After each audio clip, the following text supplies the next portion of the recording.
Hey guys नमस्कार, आप लोगों का टॉप 10 क्लासेस के प्यारे से यूट्यूब फैमिली पर स्वागत है। तो गाइस आज की लेक्चर में हम लोग बात करने वाले हैं कक्षा 12 की भौतिक विज्ञान की अध्याय नंबर 5 की न्यूमेरिकल की हम लोग चर्चा करने वाले हैं। आज न्यूमेरिकल का सेकंड पार्ट है दोस्तों।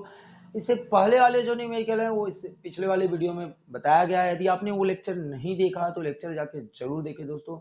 वो लेक्चर आपको आई लिंक पर दिखाई पड़ रहा होगा, वहां से आप जाकर देख सकते हैं, या तो प्ले लिस्ट में जाके वो लेक्चर जरूर देखिएगा दोस्तों। आज की लेक्चर स्टार्ट करने से पहले यदि आप चैनल पर नए आए होंगे तो चैनल को सब्सक्राइब जरूर कीजिएगा दोस्तों, और वीडियो पसंद आता है तो वीडियो को लाइक कीजिएगा और दोस्तों के साथ शेयर जरूर कीजिएगा। तो चलिए लेक्चर को स्टार्ट कर लेते हैं बिना आपके टाइम को गंवाए हुए। तो आज का क्वेश्चन नंबर आपका 7 होने वाला है, क्योंकि 7 से पहले वाले जो सवाल थे उनको हम लोगों ने इससे पिछले वाले वीडियो में हल कर लिए थे एकदम सरल तरीके से। तो आज 7वां प्रश्न क्या है वो 7वां प्रश्न हम लोग पढ़ते हैं, और आपको स्क्रीन पे प्रश्न दिखाई पड़ रहा होगा और हम लोग भी पढ़ लेते हैं थोड़ा सा 7वां प्रश्न क्या कह रहा है। कह रहा दोस्तों, एक क्षण चुंबक है जिसका चुंबकीय आघूर्ण 1.5 जूल प्रति टेस्ला है। 0.22 टेस्ला के एक समान चुंबकीय क्षेत्र के अनुदिश रखा गया है। अर्थात दो डेटाएं आपको दी गई हैं दोस्तों 7वें प्रश्न में। तो चलिए दोस्तों हल करते हैं कि चुंबकीय आघूर्ण क्या होता है और बल आघूर्ण क्या होता है। पहले तो हम आपको प्रश्न समझाने का प्रयास करते हैं दोस्तों, जिससे कि आपको सारा प्रश्न समझ में आना चाहिए। तो वो क्या करा जानते हो, एक समान चुंबकीय क्षेत्र बी है, ये कोई मान लेते हैं चुंबकीय क्षेत्र की बल रेखाएं हैं, ये बी है, ठीक है। अब इसमें एक क्षण चुंबक रखा गया है, एक क्या रखा गया है, क्षण चुंबक। ये मान लेते हैं ये एक क्षण चुंबक हो गए जिसके दो ध्रुव एन और एस हो गए। तो ये एक कोई क्षण चुंबक एक समान चुंबकीय क्षेत्र में रखा गया है। चुंबकीय क्षेत्र की वैल्यू कितनी है दोस्तों, 0.22 टेस्ला है। उसके बाद जो चुंबकीय आघूर्ण है इसका, इस चुंबक का जो चुंबकीय आघूर्ण है दोस्तों वो m इक्वल टू कितना दे के रखा है, 1.5 जूल प्रति टेस्ला दिया है। फिर उसके बाद क्या करा जानते हो, इस जो ये क्षण चुंबक रखा गया है उसे एक बार लंबवत घुमाओ। तो मान लेते हैं ये अपने शून्य स्थिति पर था, ऐसे क्षण चुंबक था, कैसे था, ऐसे पर। तो उस समय θ1 बराबर कितना था, 0। θ1 बराबर 0 था, कितना था दोस्तों, θ1 बराबर 0 था, मतलब आपका जब क्षण चुंबक ऐसे था। अब क्षण चुंबक को लंबवत स्थिति में लाने के लिए हमको इसको कितने अंश पे घुमाना पड़ेगा, 90 अंश पे घुमाना पड़ेगा, समझ रहे हैं ना। तो θ1 0 है और θ2 बराबर कितना हो जाएगा, 90 अंश। अर्थात क्षण चुंबक लंबवत स्थिति में तब आएगा जब 0 से हम लोग 90 अंश तक घुमा दे। तो फर्स्ट पोर्शन में लिखते हैं, यहाँ फर्स्ट पोर्शन, लंबवत स्थिति में, कौन सी स्थिति में, लंबवत स्थिति में θ1 0 और θ2 कितना होगा, 90। चलिए तो किया गया कार्य होगा W बराबर -mb, फिर cos θ1 माइनस cos θ2। चलिए ध्यान से देखिएगा दोस्तों, अब m की वैल्यू कितनी है दोस्तों, देखिएगा 1.5 है, रखिए। b की वैल्यू कितनी है, 0.22 है। फिर cos θ1, तो θ1 की वैल्यू कितनी है, 0, और cos θ2 का मान कितना है। एक मिनट के लिए जरा सा दोस्तों मिलाइएगा कि फार्मूला होता है cos θ2 और माइनस कितना होता है cos θ1, शायद ये होता है। तो cos θ2 की वैल्यू कितनी है दोस्तों, एक बार आप फार्मूला जरूर क्लियर करते हैं कि कॉस्ट, हाँ ठीक है आपका फार्मूला cos θ2, तो θ2 की वैल्यू कितनी है दोस्तों, 90 है, और cos θ1 की वैल्यू कितनी है, cos 0 है।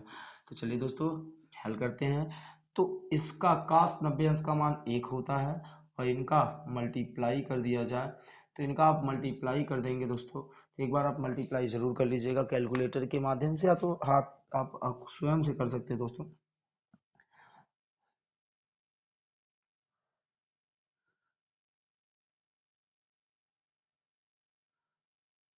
चलिए तो दोस्तों करते हैं, 1.5 मल्टीप्लाई 0.22, तो मल्टीप्लाई करोगे दोस्तों तो इनका गुणा करेंगे तो 0.33 आएगा, और cos 90 अंश का मान 1 है और cos 0 अंश का मान 0, तो इनका गुणा कर देंगे तो 0.33 आ जाएगा W का मान।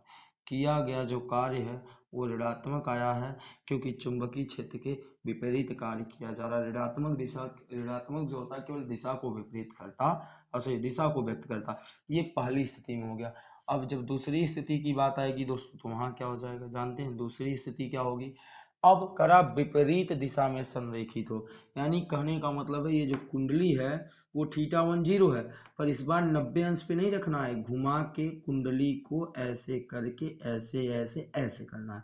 तो संरेखित तभी होगा ना जब ऐसे होगा, और विपरीत दिशा में चुंबकीय क्षेत्र इधर है और आपका जो क्षण चुंबक है आपने इधर घुमा दिया है, तो θ1 0 हो जाएगा, θ2 कितना हो जाएगा 180 अंश हो जाएगा।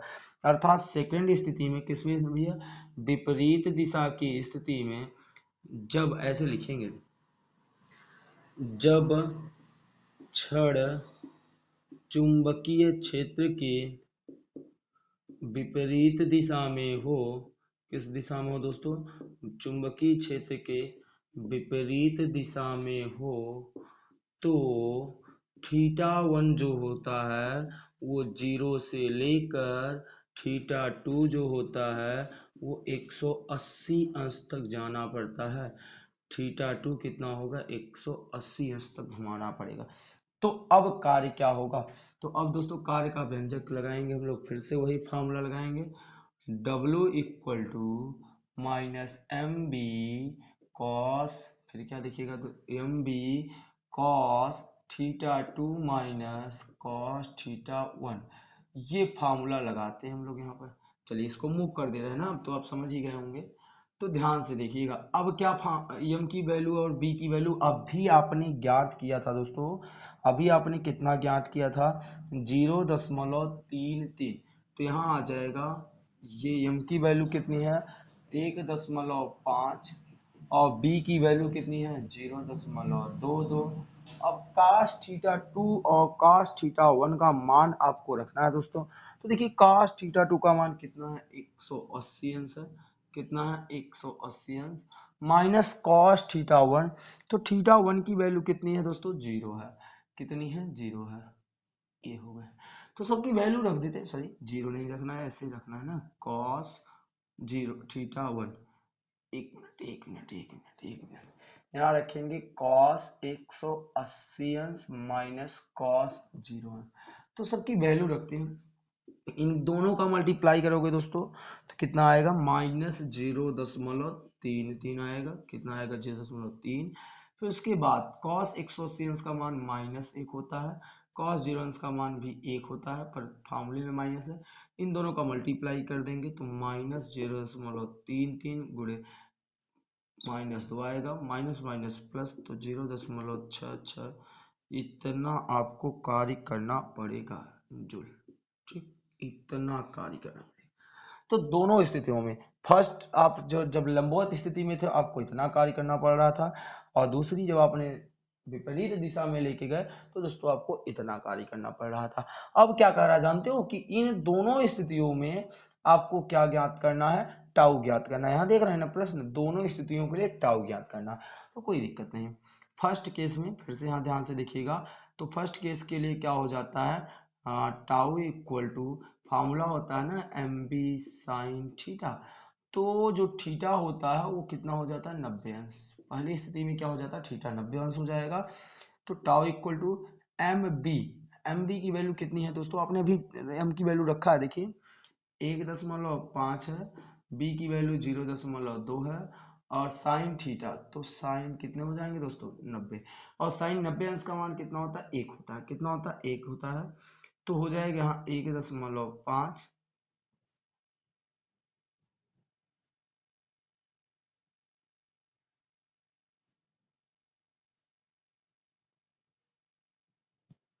ठीक, 1.5 गुणे 0.2, साइन 90 अंश का मान 1 रख दिए, ठीक दोस्तों।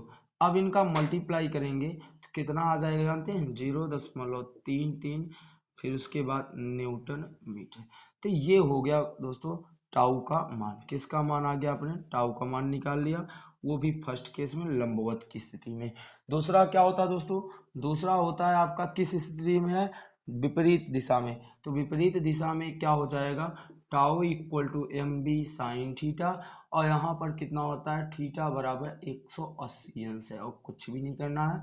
तो एम बी की वैल्यू तभी निकाला है 0.33, और साइन यहाँ कितना हो गया 180, साइन 180 अंश का मान -1 होता है, तो 0.33 गुणे -1 हो जाएगा बराबर -0.33 न्यूटन मीटर। तो ये टाउ की वैल्यू आ गई, ये किसकी वैल्यू आ गई, टाउ की वैल्यू आ गई। तो इस प्रकार दोस्तों आप सातवां प्रश्न हल कर सकते हो। सातवां प्रश्न क्या कह रहा था जानते हैं, एक बार फिर से आप समझ लेते हैं कि यानी आपको एक चुंबकीय क्षेत्र दिया गया, क्या दिया गया, एक चुंबकीय क्षेत्र ऐसे दिया गया है, बी दिया गया है, और इसमें कोई एक क्षण चुंबक रख दिया गया, क्या रख दिया गया, एक क्षण चुंबक। एक बार इस क्षण चुंबक को शून्य स्थिति से लंबवत स्थिति में ले जाने में कितना कार्य करना पड़ेगा, और एक बार शून्य स्थिति से विपरीत दिशा में संरेखित मतलब कि एक रेखा में करने में कितना कार्य करना पड़ेगा। दोनों स्थितियों में आपको कार्य ज्ञात करना था, पर इन्हीं दोनों स्थितियों में दोस्तों आपको क्या ज्ञात करना था, कितना बल आघूर्ण की जरूरत पड़ने वाली थी, तो ये ज्ञात करना था। तो दोस्तों आप इसका एक स्क्रीनशॉट लीजिएगा, फिर हम बात करते हैं अगले प्रश्न की। तो दोस्तों अगले प्रश्न की बात करते हैं। अगला प्रश्न आपको स्क्रीन पेज पे दिखाई पड़ रहा होगा, आप उस प्रश्न को जरूर पढ़िएगा, हम भी पढ़ रहे हैं। कह रहा एक प्रणालिका है जिसमें पास 2000 फेरे लपेटे गए, अर्थात फेरों की संख्या कितनी है, 2000 है। तो 8 नंबर प्रश्न में सब आपको सवाल स्क्रीन पेज पे दिखाई पड़ रहा था, तो वहीं से हमने सारे डेटा लिखा गया है। क्या कह रहा जानते हैं कि ये कोई प्रणालिका है, एक कोई चुंबक है जिसमें फेरों की संख्या कितनी है, 2000 है। कितनी पे है, फेरों की संख्या कितनी है दोस्तों, 2000 है। ध्यान से समझिएगा, फेरों की संख्या कितनी है, 2000 है। तो सबसे पहले उसकी बात करा, उसका अनुप्रस्थ काट का क्षेत्रफल जो है 1.6 गुणित 10⁻⁴ मीटर स्क्वायर है। फिर उसमें 4 एम्पीयर की धारा प्रवाहित की जा रही है, तो चुंबकीय आघूर्ण क्या होगा। तो एक बार अगर हम आपसे चित्र की बात करें कि भाई कैसे क्या इसका मॉडल तैयार होने वाला है, तो ध्यान से समझिएगा। ये कोई चुंबकीय क्षेत्र बी है, ये कोई चुंबकीय क्षेत्र क्या है, बी है। पहले स्थिति की बात कर रहे हैं, अभी चुंबकीय क्षेत्र की बी की वैल्यू नहीं पता है। अब इसमें क्या किया जा रहा है, ये जो प्रणाली क्या है इसमें ये करके रख दी जा रही है ऐसे, ठीक। ये तो सेकेंड स्थिति के लिए हमने बना दिया बातें, पर पहली स्थिति के लिए क्या है कि एक क्षण चुंबक है और उसमें कितने फेरे लपेटे गए, 2000। तो उस फेरे में अगर हम 4 एम्पीयर की धारा प्रवाहित करें तो चुंबकीय आघूर्ण क्या होगा।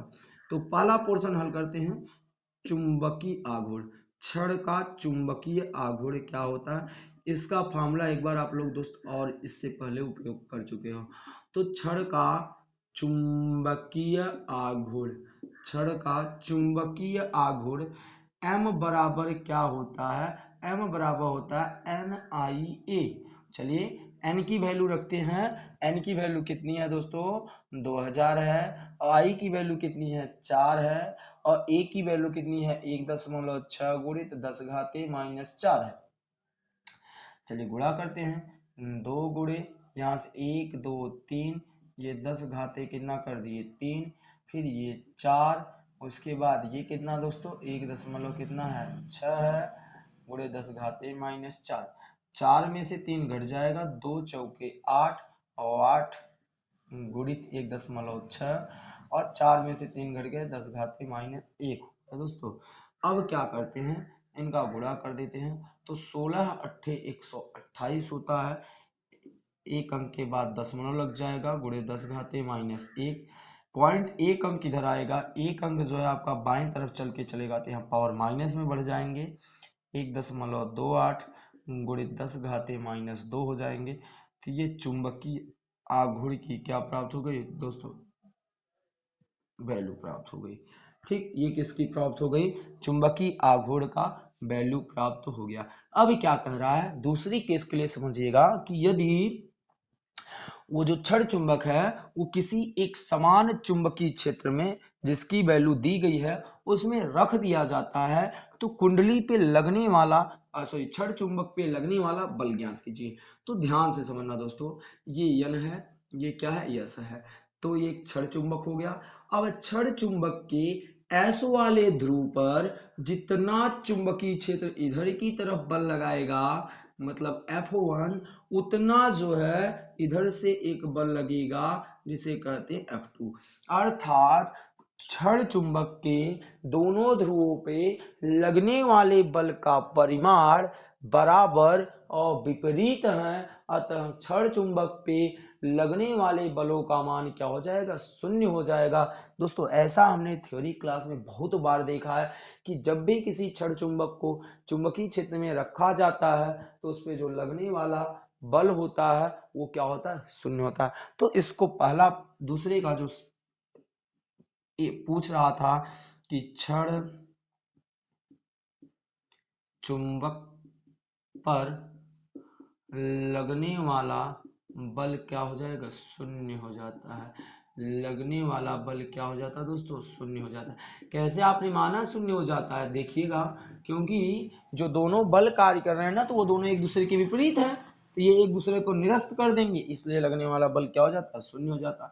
और उसी में अगला पूछा है कि यदि ये क्षण चुंबक चुंबकीय क्षेत्र के साथ 30 अंश का कोण बनाए तो क्षण चुंबक पे लगने वाला बल आघूर्ण कितना होगा। तो दोस्तों बल आघूर्ण का व्यंजक आप जानते हैं क्या होता है, टाउ इक्वल टू होता है एम बी साइन थीटा।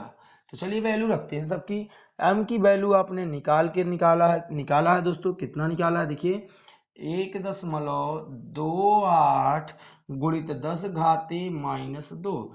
और कैपिटल बी की वैल्यू आपको दी गई है दोस्तों 7.5 गुणे 10 घाते -2। फिर उसके बाद साइन थीटा, तो साइन थीटा के स्थान पे क्या रख दिए दोस्तों, 30 अंश रख दिए।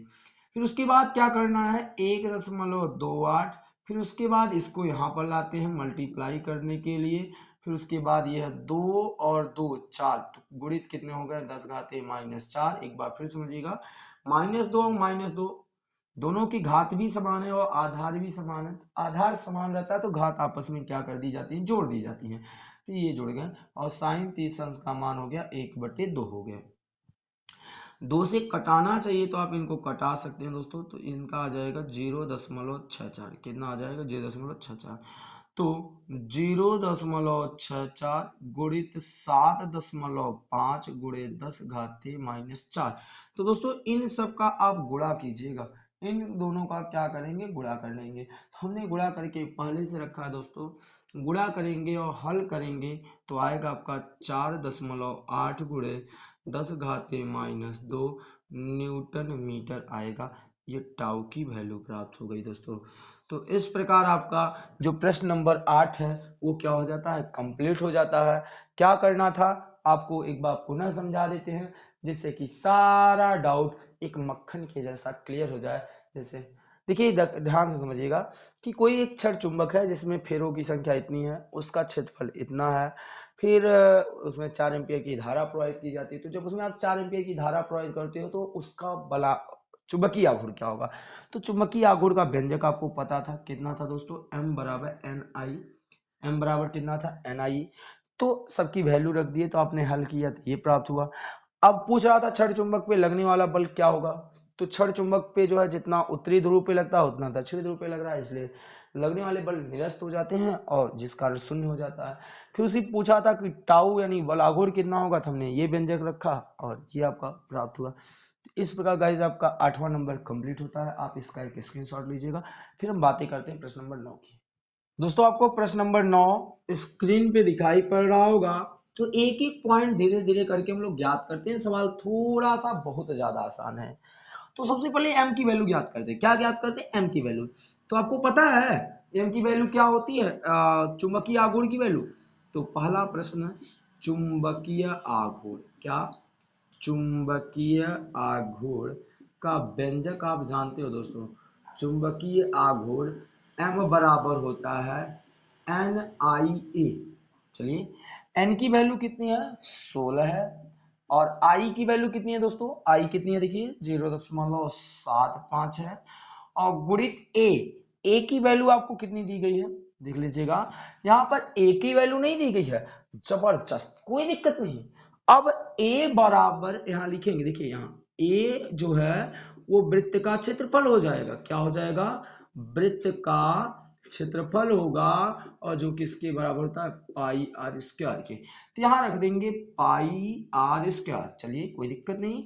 16 गुणित 0.75। इस पाई की वैल्यू होती है 3.14 और आर की वैल्यू आपको दी गई है। यदि इसे हल करोगे दोस्तों, आगे हल करोगे, दो में से एक घट जाएगा तो 10 घाते -1 आएगा, जिसकी वैल्यू होती है 0.1 मीटर।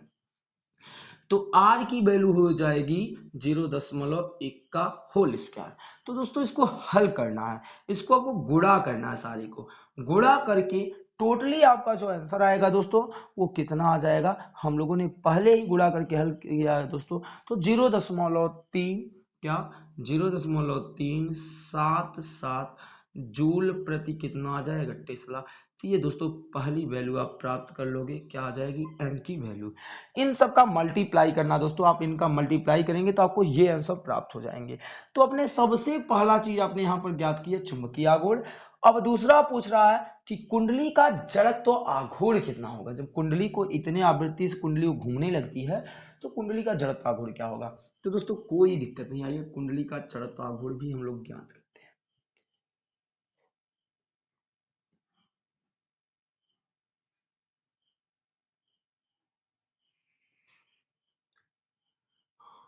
तो दोस्तों इसका सेकंड पार्ट की बात करते हैं, जो पूछा है कुंडली का, हम लोग जानते हैं कुंडली का दोलन आवृत्ति, दोलन आवृत्ति क्या होती है। तो कुंडली का जो दोलन आवृत्ति होती है F बराबर 1/2 पाई अंडर रूट में m इंटू बी अपान कितना आई, ये व्यंजक होता है आपका, ये कुंडली की दोलन आवृत्ति। और आई ही आपका क्या होता है, यहाँ जड़त्व आघूर्ण होता है। आई आपकी क्या होती है, जड़त्व आघूर्ण होता है। अब ध्यान से समझना, ये मुझे अंडर रूट समस्याएं करेंगी तो दोनों तरफ वर्ग कर देते हैं, अंडर रूट हट जाएगा। दोनों तरफ क्या करने पर दोस्तों, वर्ग करने पर, क्या करने पर, वर्ग करने पर।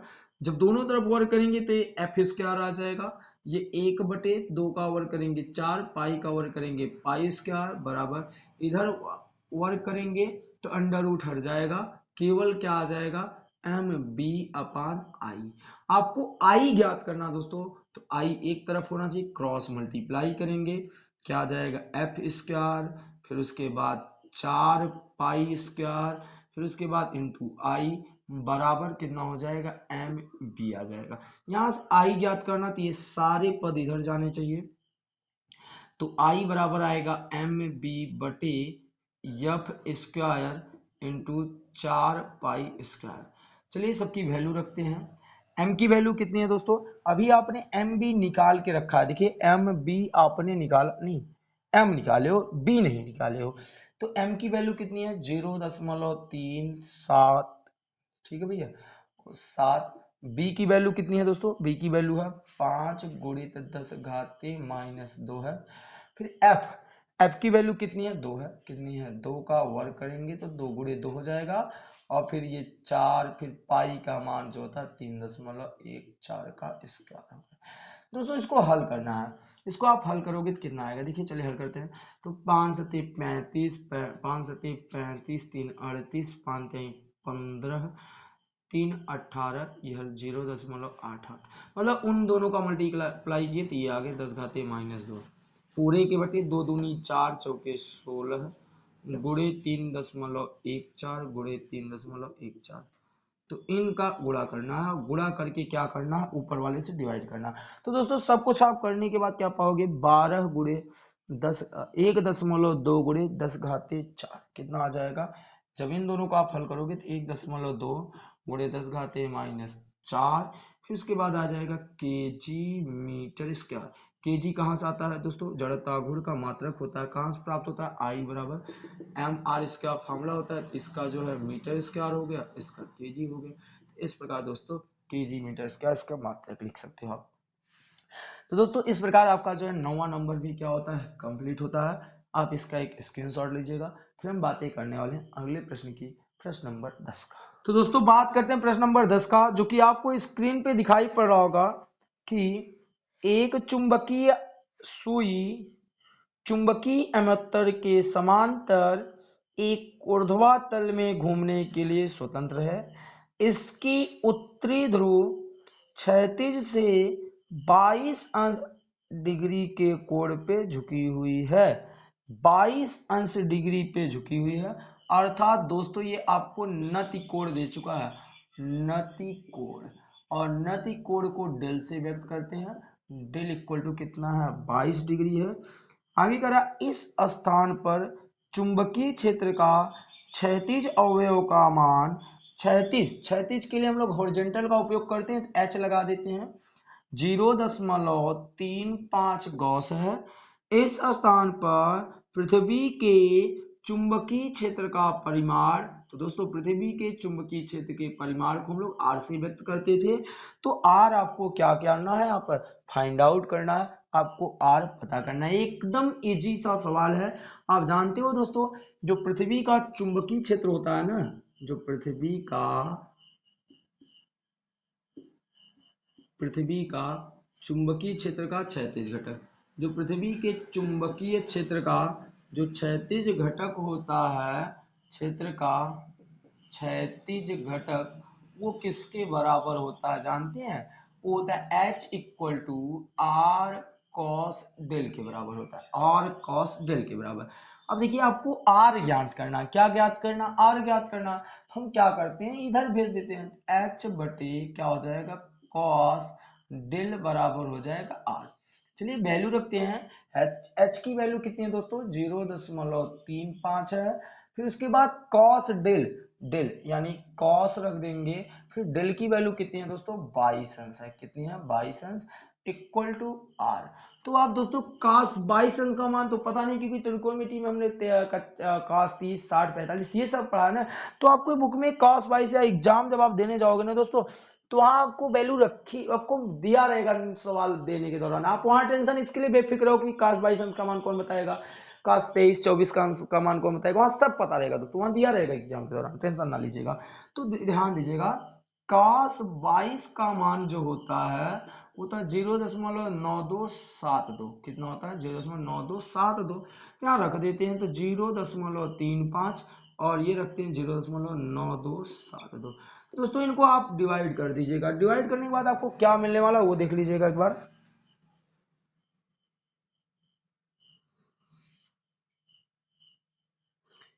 डिवाइड करते हैं इनको, डिवाइड करने के बाद क्या आएगा, 0.35 भागे 0.9272। तो डिवाइड किए तो आपका पता चला दोस्तों कितना आया जानते हैं, 0.377। ये आ गई आर की वैल्यू। तो ये आपकी आर को वैल्यू प्राप्त हो गई 0.377। ये आपको जो पूछ रहा था कि पृथ्वी का जो वो पृथ्वी के जो चुंबकीय परिमाण है, चुंबकीय परिमाण की वैल्यू मिल गई, R इक्वल टू 0.377। इस प्रकार दोस्तों आपका यहाँ 10वां नंबर प्रश्न कंप्लीट होता है। आप इसका स्क्रीनशॉट ले लीजिएगा। आपको ध्यान देना है, ये वाला जो फार्मूला है, इस वाले फार्मूले पे अभी अगला वाला भी सवाल आने वाला है, तो इस सवाल को फार्मूले को इम्पोर्टेंट पे नोट कर लीजिएगा, ठीक। चलिए अब हम बात करते हैं प्रश्न नंबर 11 की। प्रश्न नंबर 11 भी दोस्तों आपको स्क्रीन पे दिखाई पड़ने लगा होगा, आप वहां से सवाल को पढ़िएगा, बाकी हम यहाँ से सवाल को पढ़ रहे हैं दोस्तों। देखते हैं क्या कह रहा है सवाल। प्रश्न नंबर 11 कहाँ पर है, एक मिनट के लिए दोस्तों, मिल गया। प्रश्न नंबर 11 क्या कर रहा है, दक्षिण अफ्रीका में किसी स्थान पर एक चुंबकीय सुई भौगोलिक उत्तर से 12 पश्चिम की ओर संकेत करता है। यदि दोस्तों हम बात करें इसके ग्राफ की, तो ये मान लेते हैं कोई आपका पृथ्वी हो गई, और ये जो है ये जी एन का मतलब समझिए भौगोलिक उत्तर, और जी एस का मतलब भौगोलिक दक्षिण, और फिर जी इधर लगा देते हैं, ई मतलब भौगोलिक पूरब, उसके बाद जी मतलब ये डब्ल्यू लगा दिए, भौगोलिक पश्चिम हो गए। फिर उसके बाद जो करा कि जो चुंबकीय सुई है ना दोस्तों, आपका जो चुंबकीय सुई है वो चुंबकीय सुई कितने अंश का बता रही, 12 डिग्री पश्चिम की ओर संकेत करती, कितने संकेत करती, पश्चिम की ओर। तो अर्थात जो चुंबकीय सुई है वो किधर ऐसे ऐसे रखी गई थी, वो ऐसे चुंबकीय सुई रखी गई थी, घूमकर ये यहाँ पर जाके रुकी।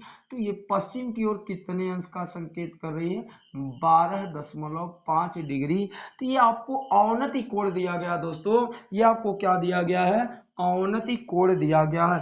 अर्थात यहाँ हम MN दिखाएंगे, MN मतलब चुंबक का उत्तरी ध्रुव, और यहाँ MS दिखा दें तो चुंबक का दक्षिणी ध्रुव। वो कंपास सुई आपने नहीं जो रखा है उसका ये उत्तरी ध्रुव, इसका ये दक्षिणी ध्रुव। तो उत्तरी ध्रुव व्यक्त करा, देखिए चुंबकीय सुई का ओर जो होता है भौगोलिक उत्तर से 12 डिग्री पश्चिम की ओर संकेत करता है। अर्थात दोस्तों आपको अवनति कोण दिया गया, क्या दिया गया है, अवनति कोण दिया गया है 12 डिग्री। कितना है, 12 डिग्री है। अर्थात आप इसे थीटा मान लीजिएगा।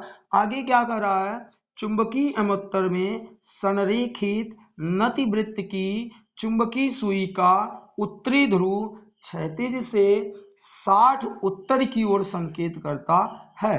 अर्थात नति कोण आपको कितना दे दिया गया दोस्तों, नति कोण यानी डेल की वैल्यू दे दी गई है 60 अंश दे दी गई है।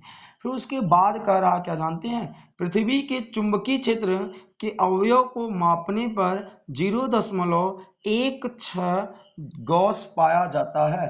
अर्थात आपको वैल्यू क्या दी है, H की वैल्यू दी गई है 0.16 गॉस पाया जाता है।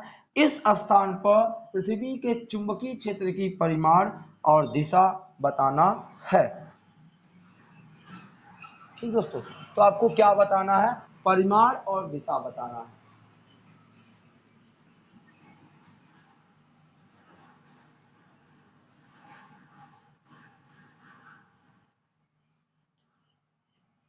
तो चलिए दोस्तों, ये भी सवाल इससे पिछले वाले फार्मूले पर ही लगने वाला, वही सब कुछ दिया ही है, तो आप यहाँ देख सकते हैं दोस्तों।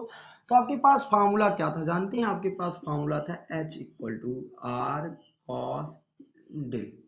ठीक, तो अब आप क्या करोगे, मुझे R चाहिए तो इनको इधर उठा के कर देते, इनको क्या कर देते हैं, इधर उठा के करेंगे दोस्तों। तो क्या हो जाएगा, देखिए दोस्तों, या तो इधर कर दे, H बटे कितना हो जाएगा, cos δ हो जाएगा = R। H की वैल्यू कितनी है, 0.16, और cos δ की वैल्यू कितनी है, δ की वैल्यू है 60 अंश, ये हो गया R। तो cos 60 अंश की वैल्यू दोस्तों यहाँ आप दशमलव के रूप में रखेंगे, cos 60 अंश का मान जितना होता होगा आप उसको दशमलव के रूप में रखेंगे। ये नहीं कि जो cos 60 अंश का मान दिया वो आप रखोगे, जो त्रिकोणमिति में cos 60 अंश का मान बताया जाता है। तो दोस्तों यहाँ पर ध्यान देना है, शायद cos 60 अंश का मान होता है 1/2, आपको पता होना चाहिए cos 60 अंश का मान कितना होता है, 1/2। तो यहाँ दोस्तों ये चीज लिखेंगे, cos 60 अंश का मान क्या होता है, 1/2 होता है। ये वैल्यू यहाँ रखते हैं, तो 0.16, यहाँ 1/2, 2 का गुणा ऊपर करेंगे R हो गया, तो 2 का गुणा करेंगे तो 0.16 × 2 बराबर R। 2 का गुणा करेंगे तो 2 16 दूनी 32 ना, 2 अंक के बाद ही दशमलव, तो 0.32 गुणे 0.32 = R। तो R की वैल्यू कितनी प्राप्त हो गई, 0.32। कुछ भी नहीं करना दोस्तों, केवल आपको फार्मूले याद करके रखना और कुछ भी नहीं करना दोस्तों। तो इस प्रकार दोस्तों आपका जो 11वां प्रश्न था यहाँ पर क्या हो जाता है, कंप्लीट हो जाता है। आई होप कि आज की वीडियो आपको जरूर समझ में आया होगा, आज की लेक्चर आपको जरूर समझ में आया होगा, और लेक्चर समझ में आया होगा तो वीडियो पसंद भी आई होगी। वीडियो को लाइक कीजिएगा, दोस्तों के साथ वीडियो को शेयर करना मत भूलिएगा। मिलते हैं आपको नेक्स्ट लेक्चर में, तब तक के लिए आप वीडियो देखिए, एंजॉय कीजिए। Thank you all dear student, जय हिंद, जय भारत।